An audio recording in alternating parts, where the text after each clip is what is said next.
Hello and welcome back student. Study रूप में एक बार आपका फिर से स्वागत है। मेरा नाम है प्रकाश केसरवानी और मैं आपको पढ़ा रहा हूँ वीडियो के इस सीरीज में हिस्ट्री क्लास, जिसमें हम देख रहे थे मॉडर्न हिस्ट्री। एक बता दें आपको, पिछली कुछ क्लास मेरी बहुत दिनों से नहीं आ रही, मेरी कुछ तबीयत गड़बड़ थी। होपफुली थोड़े दिन में रिकवर हो जाएंगे, अभी भी गड़बड़ चल रही है, तो मैं कोशिश कर रहा हूँ कि आपके लिए क्लास ज़्यादा मिस ना हो। तो क्योंकि हम लोग को कोर्स आपको कराना है 100 डेज में, जैसा कि हमने वादा किया था, और हम उसको पूरा करेंगे, विश्वास रखें। तो हमने पिछली क्लास में कुछ देखा था, जैसे कि हमने बताया था जब ब्रिटिशर्स आए थे तो उनको कई फॉरेन शक्तियों का और साथ में जो भारत में इस्टेब्लिश शक्तियां थी जैसे मुगल्स हो गए और भी जो लोग थे, उनसे ताकतों का सामना करना पड़ा था। और जिसमें हमने देखा था ब्रिटिश ने सबसे पहले फ्रांस से लड़ा था, उसके बाद हमने देखा आगे चल के मुगल से लड़ा, बंगाल में देखा battle of Buxar, battle of Plassey, उसके बाद मैसूर देखा। आज हम देखेंगे कि जब ये लोग नॉर्थ इंडिया, जैसा कि हमने बताया था लास्ट क्लासेस में कि जो अपना नॉर्थ इंडिया था, ये मुगल जिसमें राज कर रहे थे, बाद तक तो मुगल का जैसे हमने बताया डिक्लाइन हो गया था। पहले तो मुगल तो पूरे इंडिया में था, भारत में था, लेकिन जैसे जैसे डिक्लाइन हो रहा था तो ऊपर मुगल रह गया था और नीचे मराठा, मैसूर और इधर हैदराबाद के निजाम अपना सब कब्जा कर लिए थे, ऐसा कर लिए थे। ये मराठा एरिया हो गया था, इधर निजाम आ गए थे हैदराबाद के, इधर मैसूर का एरिया हो गया था। ये हमने बताया था आपको लास्ट क्लास में। तो आज हम देखेंगे कि ये जो मराठा का एरिया है ना, जिसमें मराठा एक्सपेंड कर रहा है, मराठा चाह रहा है कि नॉर्थ में अपनी पावर एक्सपेंड कर सके, इधर भी चाहता है मराठा एक्सपेंड करना, तो इसको फेस करना पड़ता है। ब्रिटिशर्स को भी मराठा को फेस करना पड़ता है एक बार, क्योंकि मराठा स्ट्रांग हो रहा है। तो आज हम जानेंगे मराठा साम्राज्य के बारे में, वो कितनी कितनी बैटल हुई, और हम जानेंगे साथ में मराठा को पहले भी एक बैटल लड़नी पड़ी जिसको पानीपत का तृतीय युद्ध के नाम से जाना जाता है। अहमद शाह अब्दाली आया था अफगान से, उसके साथ लड़ाई। तो हम ये सारी युद्ध के बारे में आज जानेंगे और जानेंगे उसके क्या क्या नतीजे हुए हैं। तो आइए शुरू करते हैं। इससे पहले अगर आपने अभी तक हमारे चैनल को सब्सक्राइब नहीं किया है तो उसे सब्सक्राइब कर ले, और अगर आपको वीडियो अच्छा लगा करे ना तो उसे जरूर लाइक किया करें और अपने दोस्तों के साथ शेयर किया करें, जिससे कि हमें थोड़ा अच्छा मोटिवेशन में अच्छा फील हो और हमें मोटिवेशन मिल सके। तो चलिए हम शुरू करते हैं। सबसे पहले देखते हैं 1761 की बात। 1761 यहां पर होता है पानीपत का तृतीय युद्ध, पानीपत का थर्ड बैटल। ठीक, किसके किसके, अच्छा पानीपत के पहले और दूसरे बैटल हो चुके हैं, वो मेडिवल हिस्ट्री में है। जब हम मेडिवल हिस्ट्री कवर कर रहे होंगे, बहुत ही जल्द नंबर आएगा, तब हम बताएंगे पानीपत का फर्स्ट और सेकंड। अभी हम मॉडर्न हिस्ट्री कवर कर रहे हैं, जैसे 1761 हमने बताया, 1700 से हमने शुरू की थी मॉडर्न हिस्ट्री, तो हम अभी पानीपत के थर्ड युद्ध इस वजह से बता रहे हैं। तो पानीपत का थर्ड युद्ध किसके किसके बीच होता है? मराठा और होते हैं इधर से अफगान। अफगान से आया होता है अहमद शाह अब्दाली,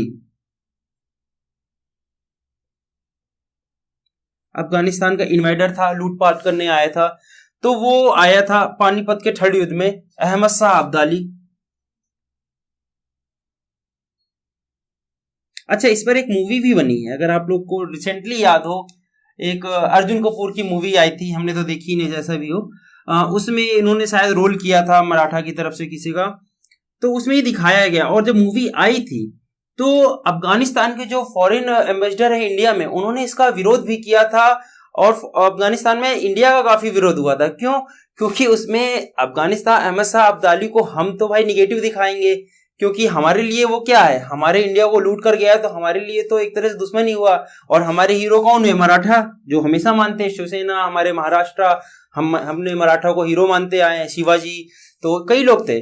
तो उसमें जैसे ही हमने इनको दिखाया, और अफगानिस्तान वाले क्या करते हैं? इनको मानते हैं। क्यों भाई? वो लूट के आए, कई ना कि सिर्फ इंडिया, वो कई देशों में जाके लूटपाट करते थे, और क्या करते? पैसे ले जाके कहाँ पर लगाएंगे? अपने देश में, अफगानिस्तान में। उनकी वहां पर मूर्ति तक स्थापित है, तो इस वजह से इसका विरोध भी हुआ था। तो अगर आपने मूवी नहीं देखी है तो थोड़ा बहुत, अगर आप ट्रेलर भी देख लेंगे तो आपको कुछ पता चल जाएगा। एक नहीं कहेंगे मूवी देखने के लिए, आपकी मर्जी।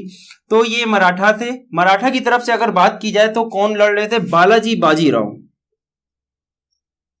उस समय के पेशवा थे, कौन थे? बालाजी बाजीराव।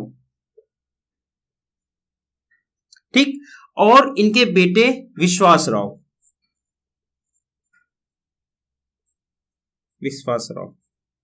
ठीक है, इनके बेटे थे।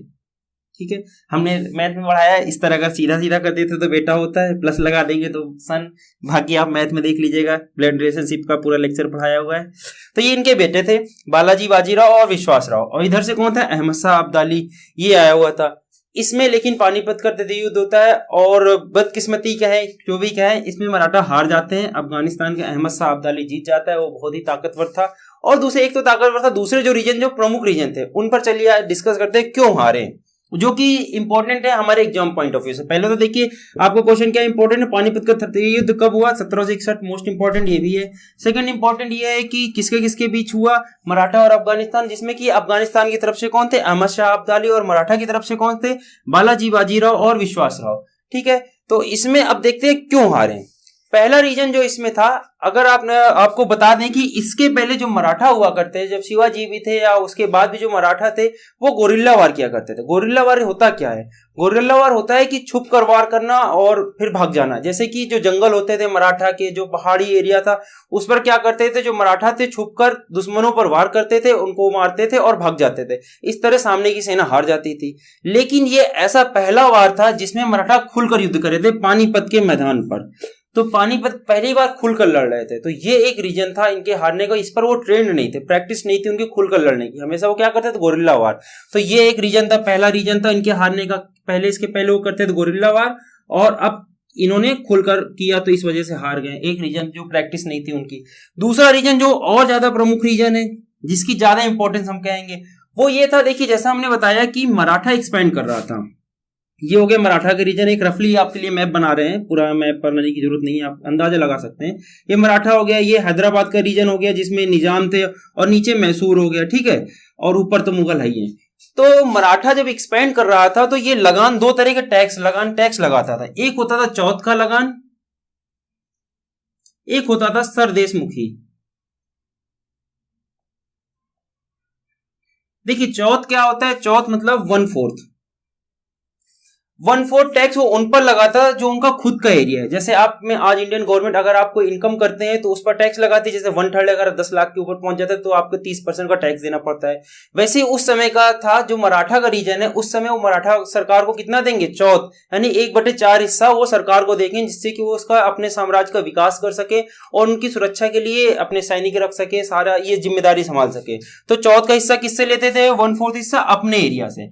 और सरदेशमुखी होता है 1/10 ये उनसे लेते थे जो उनके सराउंडिंग के रीजन थे और जिस पर मराठा कब्जा कर रहा था। यानी वहां पर एक तरह से देखा जाए तो युद्ध चलता रहता है, उधर से निजाम आएंगे, इधर से मैसूर आएंगे, जो दूसरे रीजन थे उनसे भी लगान वसूल करने की करता था या कोशिश करता था। 1/10 सरदेशमुखी। इससे क्या होगा कि जो दूसरे जो राजा हैं वो नाराज होंगे तो क्या होगा भाई, यहां पर नाराज हुए और नाराज होने में क्या हुआ भाई, ये जब लड़ाई हुई तो ये जो अगल बगल के राजा थे ना, वो अपने अपने पड़ोसी राजा का साथ ना देकर किसका साथ दे दिया, अफगानिस्तान के राजा का। तो इसमें जो मैसूर और हैदराबाद के निजाम थे, इन्होंने किसका साथ दे दिया, अफगानिस्तान का साथ दे दिया। ये एक बहुत बड़ा प्रमुख रीजन था किसके हार जाने का, मराठा के हार जाने का। तो इसीलिए कहते हैं अड़ोसी पड़ोसी बना के रखनी चाहिए। इस तरह लड़ेंगे तो फिर तो ऐसा ही होगा, जब बाहर ही आएगा वहीं पर आप मात खा जाएंगे। तो ये एक प्रमुख रीजन था मराठा के हार जाने का। तो ये था हमारा पानीपत का तृतीय युद्ध। आपने देखा इसके क्या रिजल्ट हुए। चलिए अब देखते हैं इसके बाद क्या हुआ। तो यहां पर बालाजी बाजी, अच्छा इसमें बालाजी बाजीराव की डेथ हो जाती है और विश्वासराव, दोनों लोग मारे जाते हैं। ठीक है, बालाजी बाजीराव भी डेथ हो गए और विश्वासराव भी मारे गए। अब देखिए आगे मराठा का कैसे क्या होता है।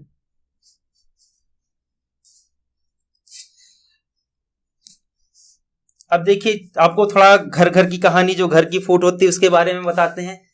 जैसे बालाजी बाजीराव की घर का क्या था, एक थे बालाजी बाजीराव और इनके भाई का नाम था रघुनाथ राव।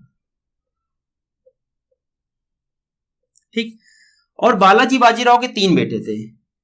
एक विश्वासराव, जैसा कि अभी हमने बताया, वो उसमें मारे गए थे। उसके बाद दूसरे बेटे थे इनके माधवराव और तीसरे बेटे का नाम था नारायण राव। अब देखिए 1761 में हमने बताया ये मारे गए कौन कौन, बालाजी बाजीराव डाइड और विश्वासराव मारे गए। तो उसके बाद जो राजा बनते हैं वो इनके भाई न बनकर राजा बनते हैं माधवराव। तो माधवराव राजा बनते हैं और ये बने रहते हैं 1772 तक, 11 साल तक, और इनकी आकस्मिक मृत्यु हो जाती है अपने आप। तो जब ये 11 साल तक राजा बने, इस समय इनके अंदर थोड़ा मतभेद आ जाता है इनके भाई के अंदर कि आखिरकार गद्दी मिलनी चाहिए थी पेशवा की, तो इनके भाई को मिलनी चाहिए, थोड़ा सा मतभेद उनके अंदर चल रहा था। और जब इनकी मृत्यु होती है, आकस्मिक मृत्यु होती है 1772 में, तब उनको लगता है कि कहीं इस बार फिर से इनके तीसरे बेटे को गद्दी ना मिल जाए। इस वजह से रघुनाथ राव ने अपने भतीजे को मरवा डाला, अपने भतीजे को ही मरवा डाला, किस वजह से कि इनको पेशवा की गद्दी मिल जाए। और जैसा ही ये होता है, जो मराठा होते हैं वो इनसे नाराज हो जाते हैं रघुनाथ राव से, और इनसे नाराज होकर क्या कर देते हैं, इनको तो राजा बनने से मना कर देते हैं। साथ ही साथ उस समय माधव राव का एक नवजात पुत्र होता है, बहुत छोटा नवजात पुत्र होता है, उसको नाना फडणवीस की देखरेख पर, नाना फडणवीस थे उस समय के सबसे सीनियर या गार्जियन आप कह सकते हैं, नाना फडणवीस की देखरेख पर माधव राव के बेटे माधव राव टू, इसमें जिसने नाम दिया गया है माधव राव टू, को गद्दी पर पेशवा स्वीकार कर लेते हैं मराठा, इनसे नाराज होकर। ये होती है उस समय की कहानी 1772 की।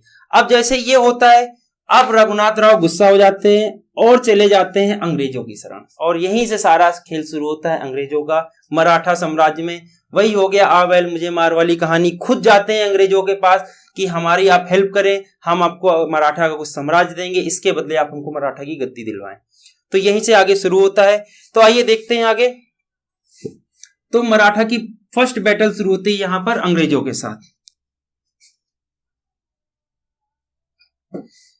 देखिए पहली बैटल अगर बात की जाए, फर्स्ट बैटल ऑफ मराठा, ये कब होती पहले आप ये जान लें।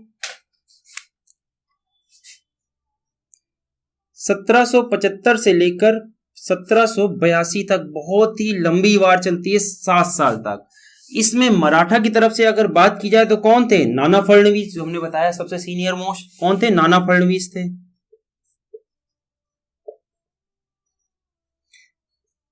और साथ इधर कौन थे, अंग्रेज थे, जिसमें कौन अंग्रेज को बुला कर लाया था, रघुनाथ राव साथ में थे, रघुनाथ राव। अब देखिए बैटल के बारे में शुरू करें, इसके पहले आप एक चीज जान लीजिए जो क्वेश्चन पेपर में बहुत ज्यादा आता है।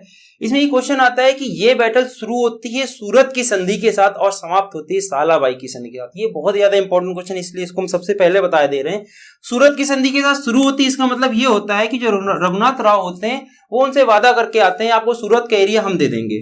तो शुरू किसके साथ होती है, इसमें आप ये लाइन पूरी याद कर लें कि जो मराठा की फर्स्ट बैटल होती है किसके साथ, सूरत की संधि के साथ शुरू होती है, सूरत की संधि के साथ स्टार्ट होती है, शुरू होती है। और किसके साथ, सालाबाई। ये तो और ज्यादा इंपॉर्टेंट है, हमेशा आता है पहली बैटल किस संधि के साथ समाप्त हुई, सालाबाई की संधि के साथ। तो ये का पूरा एक स्टेटमेंट याद रखिएगा, सूरत की संधि के साथ शुरुआत होती है और सालाबाई की संधि के साथ, सालाबाई की ट्रीटी के साथ समाप्त होती है। ठीक है, ये तो हो गया पहला क्वेश्चन इस बैटल से जो सबसे ज्यादा इंपॉर्टेंट है। अब देखिए आगे बताते हैं इसमें, जैसा कि हमने बताया इसमें नाना फडणवीस क्या थे, बहुत ही अच्छे मतलब वो लीडर थे, और उन्होंने क्या किया, बहुत ही बहादुरी के साथ अंग्रेजों का सामना किया और 7 साल के भीषण युद्ध के बाद भी अंग्रेजों को हरा दिया और सालाबाई की ट्रीटी करी और सारा का सारा मराठा के फेवर में रहा। यहाँ पर मराठा जीत गए और रघुनाथ राव इनको आखिरकार इन्होंने जो माधव राव टू थे, जिन्होंने माधव राव के बेटे थे, उनको नवजात पुत्र को पेशवा स्वीकार कर लिया और मान गए कि वो वही पेशवा रहेंगे और इस तरह ये युद्ध समाप्त होता है। इसमें कौन जीतता है, मराठा जीत जाते हैं। यहाँ पर संधियां एक बताया, सालाबाई की संधि होती है, दूसरी एक और संधि होती है। यहाँ पर आपको बता दें कि अंग्रेज और मराठा आने वाले 20 सालों तक लड़ाई नहीं करेंगे। ये हमने लास्ट क्लास मैसूर का जब युद्ध पढ़ा रहे तब भी बताए थे। देखिए अंग्रेज जब होते थे ना, जब उनको लगता था हम जीत नहीं पाएंगे तो सामने वाले से ना इस तरह की ट्रीटियां कुछ कर लेते थे। मैसूर में भी उन्होंने ऐसा ही किया था कुछ, कि आने वाले हम आप लोग आपस में एक दूसरे का साथ देंगे और आपस में नहीं लड़ेंगे। यहाँ पर भी उन्होंने यही किया। क्यों? क्योंकि अगर आपको लास्ट क्लास अगर याद हो, उस समय 1780 से लेकर 1784 में मैसूर का द्वितीय युद्ध चल रहा था। अब देखिए 1782 में अगर मराठा का युद्ध इन्होंने बंद ना किया होता और इधर भी लड़ रहा होता है, दोनों जगह कैसे लड़ पाएंगे, सेना बढ़ जाएंगी। इस वजह से इनको मजबूरन यहाँ पर 1782 में युद्ध बंद करना पड़ गया, हार स्वीकार करनी पड़ गई, और साथ में एक वादा और क्या ले लिया कि हम लड़ेंगे नहीं, उल्टा क्या करेंगे, साथ देंगे एक दूसरे के युद्ध में। और यही रीजन था कि अब 1782 हमने लास्ट क्लास में बताया था, 1782 में मराठा इस युद्ध में मैसूर में मराठा ने साथ दिया था, इस वजह से मैसूर हार गया था। क्यों? क्योंकि 1782 में संधि हो गई थी यहाँ पर, फिर मराठा साथ देता है किसका, अंग्रेजों का, और मैसूर में उधर हैदर अली हारने लगा था। हैदर अली टीपू सुल्तान, जब टीपू सुल्तान आ गए थे उनके बाद, मृत्यु होने के बाद, तो ये एक रीजन था। तो आई होप कि आप समझ रहे होंगे कैसे अंग्रेज की स्ट्रेटजीज कैसे होती थी, कैसे वो लड़ाई किया करते थे। तो चलिए, ये था हमारा पहला युद्ध। इसके बाद कोई युद्ध नहीं हुआ जैसे हमने बताया। फिर उसके बाद क्या होता है, सन 1800 में नाना फडणवीस की मृत्यु हो जाती है। कब? 1800 में, काफी आगे चलकर, ऑटोमेटिक, मतलब सबकी होती है, सबको एक दिन जाना ही होता है। सन 1800 में नाना फडणवीस की मृत्यु हो जाती है। जैसे ही नाना फडणवीस की मृत्यु होती है, उसके बाद होता है मराठा में बंटवारा। अब भाई आपस में सबको पेशवा बनना था, सबको गद्दी चाहिए थी, होता है मराठा में बंटवारा। तो मराठा टूट जाते हैं पांच भागों में। किसमें किसमें? पहला, पूना के पेशवा। पूना में कौन राज करेगा? जो पेशवा थे वहां के, पूना के पेशवा, गद्दी मिलती थी, पेशवा गद्दी, पूना में रहेंगे पेशवा। सेकंड बात की जाए, जो इंदौर में रहेंगे, इंदौर में होलकर। होलकर कहां राज करेंगे? इंदौर में। थर्ड बात की जाए, ग्वालियर के सिंधिया।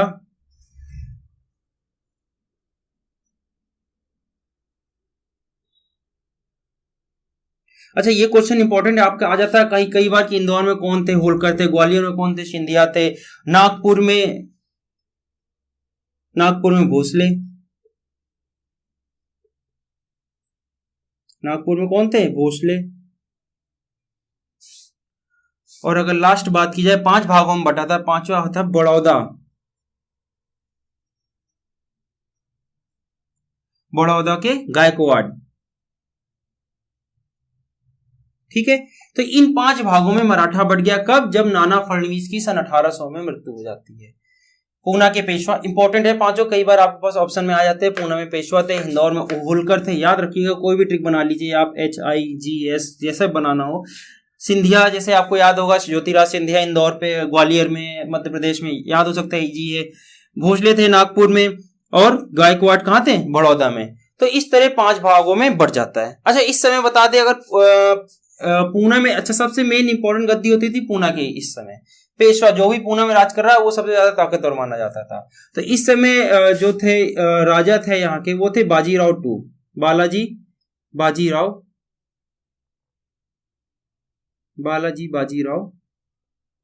सेकेंड। ठीक है, ये थे। लेकिन होता क्या है, क्योंकि ये स्ट्रॉन्ग गद्दी है, हमने बताया, मतलब कि यही पावरफुल है, सबसे ज्यादा इसकी वैल्यू की जाती थी। तो होलकर जो थे, इन्होंने बाजीराव पर अटैक किया, हमला किया, या यूं कहें युद्ध किया, और पेशवा की गद्दी को छीन लिया। बाजीराव टू को हराकर पेशवा की गद्दी छीन लिया, और पूना की गद्दी पर कौन आ गए? होलकर आ गए। और अब फिर से वही शुरू होता है। जैसे ऐसा हुआ तो बाजीराव को क्या, जब ये फिर से वही कहानी जैसे रघुनाथ राव ने किया था, बाजीराव पहुंच जाते हैं अंग्रेजों की शरण में, और बोलते हैं आप हमको हमारी गद्दी वापस दिला, और हम आपको बदले में क्या देंगे? राज्य देंगे या कुछ पैसे देंगे। ये तो आइए देखते हैं अब अगला बैटल। जैसे ही ऐसा होता है फिर अंग्रेज दोबारा आते हैं। तो यहां पर शुरू होता है मराठा का सेकेंड बैटल। सेकेंड बैटल शुरू होती है कब? 1803 में। अच्छा, जैसे पता है 20 साल तक युद्ध नहीं होना, 1782 में खत्म हुआ था ना, तो 20 साल तक युद्ध नहीं हुआ। अब 1803 में सीधा युद्ध होता है। ठीक है, second battle of Maratha.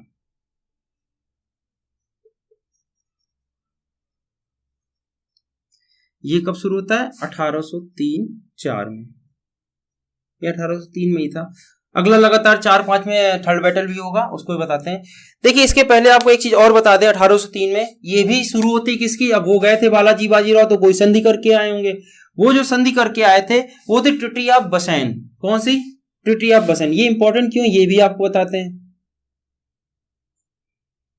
Hindi में लिख देते हैं, बसैन।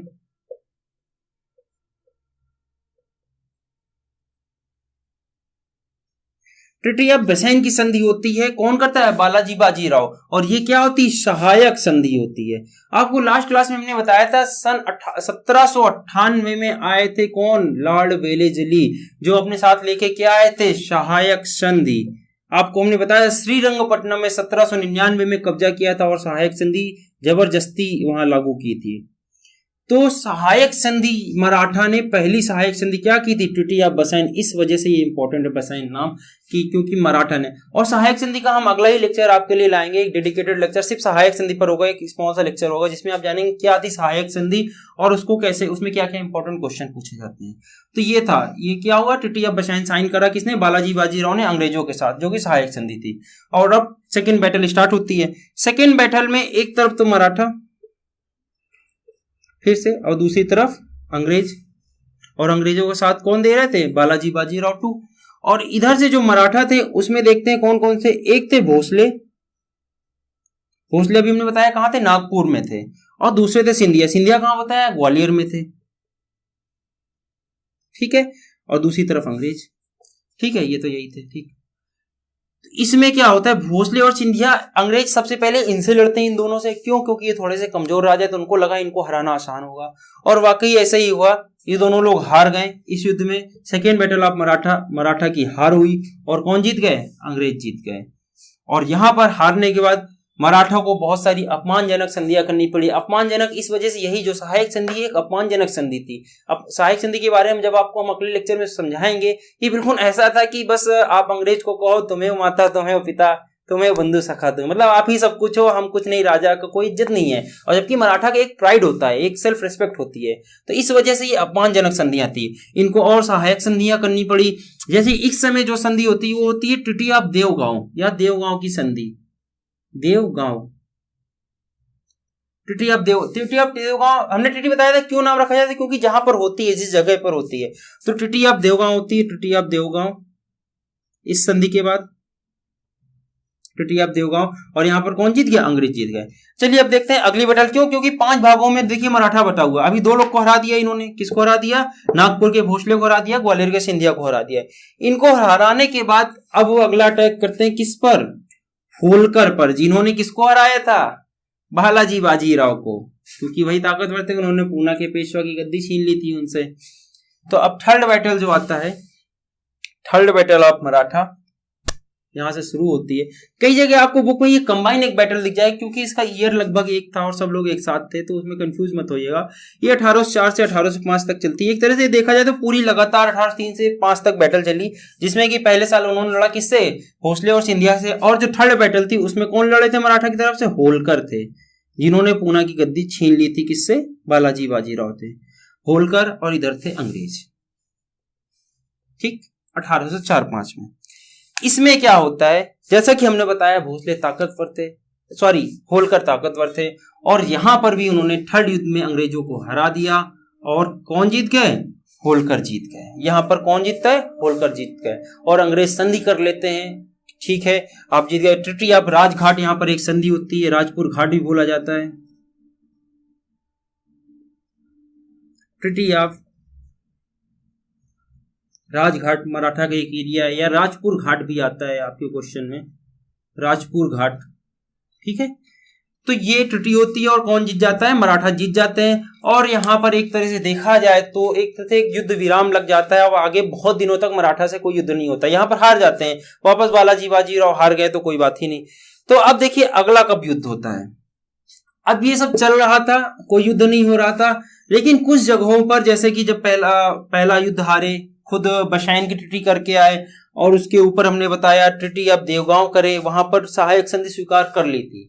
तो आने वाले 10 सालों तक जिन जगहों पर मराठा ने स्वीकार करी थी सहायक संधि, वहां पर मराठा को थोड़ा सा ग्लानि फील हो रही थी और थोड़ा सा वो अपमानजनक फील कर रहे थे। इस वजह से एक बार सारे मराठा मिलकर ये प्लान करते हैं कि हम लोग एक बार सब लोग अंग्रेजों के खिलाफ एक बार अटैक करते हैं, एक बार उनसे युद्ध करते हैं, और अगर हम जीत जाएंगे तो पूरा का पूरा मराठा हमारा होगा। तो अगली युद्ध होती है मराठा की तरफ से, जो कि फोर्थ बैटल और डिसाइडिंग बैटल हुई, साबित हुई, फोर्थ बैटल ऑफ मराठा।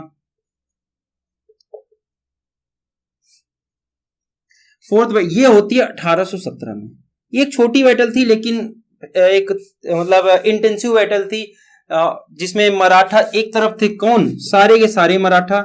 किस वजह से थे? अपने सम्मान के लिए थे कि हमें इनकी कोई सहायक संधि नहीं स्वीकार करनी। सारे मराठा थे, एक साथ लड़ रहे थे। और दूसरी तरफ थे कौन? अंग्रेज। लेकिन जैसा कि बैटल ऑफ बक्सर में हुआ था, वहां पर भी बहुत लोग एक साथ लड़ रहे थे और अंग्रेज जीत गए थे। यहां पर भी कुछ उसी तरह हुआ। सारे सारे मराठा होने के बावजूद भी अंग्रेज यहां पर जीत गए और मराठा हार गए। तो ये यहां पर जैसे ही हारते हैं तो सारे के सारे मराठा साम्राज्य को एक तरह देखा जाए तो बहुत अपमानजनक संधियां करनी पड़ जाती है, अलग अलग रीजन पर बहुत सारी संधियां, और पूरे मराठा साम्राज्य पर अंग्रेजों का कब्जा हो जाता है। एक तरह से अब देखा जाए तो अब मराठा डिसाइडिंग बैटल था ये। अब मराठा अंग्रेजों के सामने मतलब कोई भी युद्ध नहीं करेंगे और सारे सारे मराठा पर किसका राज होगा? अंग्रेजों का राज होगा। तो ये था हमारा आज का लेक्चर, जिसमें हमने जाना कि कैसे कैसे मराठा लड़े। अच्छा, लास्ट के में बता दें आपको, सबसे लास्ट में जो बालाजी बाजीराव टू थे, मराठा जो थे, इनको बिठूर भेज दिया अंग्रेजों ने या खुद चले आए, जैसा भी था। बालाजी बाजीराव टू ही गए थे ना, जब हमने बताया था पेशवा गद्दी छीन लिया। तो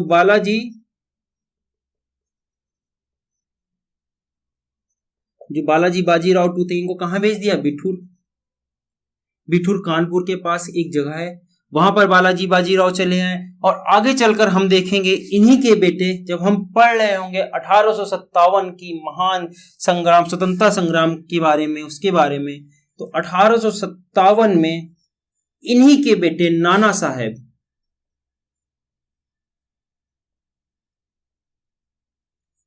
इन्हीं के बेटे जो थे, कौन थे? नाना साहेब थे। इन्होंने कानपुर का मोर्चा संभाला था, किसके साथ मिलकर? तात्या टोपे के साथ मिलकर। तो ये हम देखेंगे जब 1857 की स्वतंत्रता संग्राम की आपको चैप्टर पढ़ा रहे होंगे, तब आपको इसका जिक्र दोबारा करेंगे। वहां पर इन्हीं के बेटे थे नाना साहेब, और हम इसको दोबारा एक बार जिक्र करेंगे। तो ये था हमारा आज का लेक्चर, जिसमें हमने जाना कि मराठा का सबसे पहले हमने देखा पानीपत का युद्ध, जिसमें वो हार गए। किस वजह से? पहला तो अगल बगल के पड़ोसियों की वजह से। एक इनकी ये गलती, अगल बगल की पड़ोसियों से नहीं बनती। आपके लिए सीख है कि उनसे बना कर रखे, वरना जब भी कोई दूसरा आएगा बाहरी, वो जीत जाएगा। दूसरा, हारे क्यों? घर की फूट की वजह से। जब मराठा का युद्ध शुरू हुआ अंग्रेजों के साथ, उसमें हार गए अपने खुद के घर की फूट की वजह से, आपस में भाई भाई में, और आपस में गद्दी के राज की वजह से। जिसमें घर में फूट होती है और वो घर टूट जाता है, वही हुआ सेम यहाँ पर मराठा में, और मराठा टूट गया। पूरे मराठा साम्राज्य पर किसका कब्जा हो गया? अंग्रेजों का। तो ये था हमारा आज का लेक्चर। अगर आपको वीडियो पसंद आया हो तो वीडियो को जरूर लाइक किया करें और दोस्तों के साथ शेयर जरूर किया करें, जिससे कि ये वीडियो ज्यादा से ज्यादा लोगों के साथ पहुंच सके और हमें ज्यादा अप्रिसिएशन मिल सके। और चैनल को सब्सक्राइब करें। Thank you very much. जय हिंद।